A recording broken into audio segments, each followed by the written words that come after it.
Hello, I'm Margot Pilatus. Welcome to Study English, IELTS preparation. Today we're going to look at ways of discussing a topic.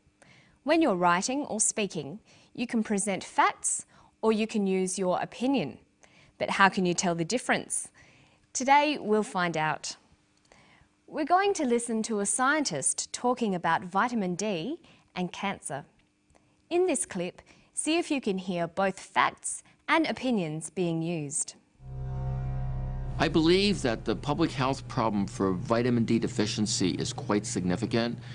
I would estimate minimum 25% of adults in the United States, Europe, and probably even in Australia are vitamin D deficient.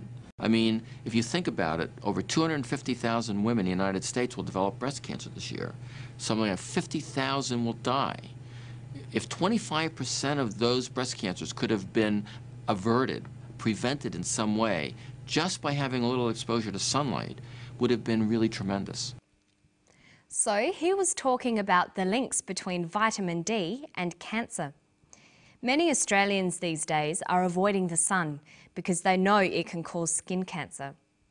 But by avoiding the sun, they're missing out on vitamin D, the vitamin that you get from sunshine. And this is leading to other health problems. When you're reading, writing, or listening to an argument like this, it's important to be able to tell the difference between statements of fact and statements of opinion. But how can you tell the difference? Well, there are a number of ways you can express your opinion.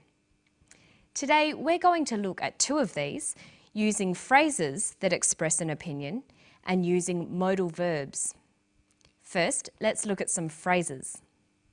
The key words to listen for when you're trying to decide whether someone is talking about facts or opinions are words like believe, think, argue, feel, opinion, or view.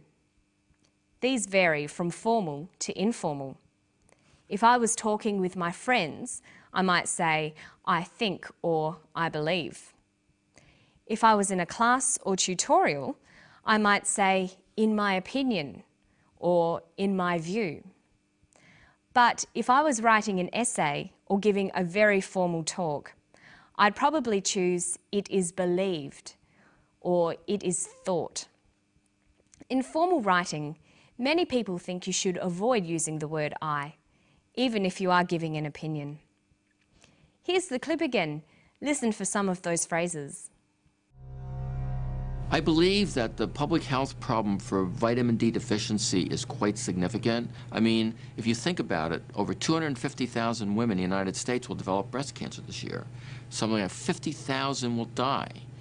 Another way we can express opinions is by using modal verbs. Modal verbs express opinions and attitudes. They make statements less certain or less definite. They can also be used for recommending and advising. Here are the modal verbs used for opinions. Would, should, could, might. These words signal that the speaker is giving an opinion. Look at these examples. Can you tell which ones are facts and which ones are opinions? 50,000 will die. 50,000 might die. The second statement uses might. It's an opinion. Here's another one. I do not think small amounts of sunlight increase the risk of cancer. Small amounts of sunlight do not increase the risk of cancer. In the first statement, you can see I do not think. This is an opinion. Now look at these two sentences. I believe that vitamin D deficiency might become common among adults. Vitamin D deficiency will affect 25% of adults. The first is an opinion. I believe, might become. The second is a fact. Will affect 25% of adults. Now let's watch the clip again.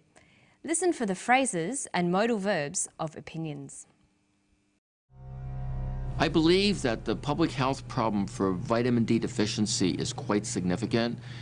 I would estimate minimum 25% of adults in the United States, Europe, and probably even in Australia are vitamin D deficient. I mean, if you think about it, over 250,000 women in the United States will develop breast cancer this year. Something like 50,000 will die. If 25% of those breast cancers could have been averted, prevented in some way, just by having a little exposure to sunlight, would have been really tremendous.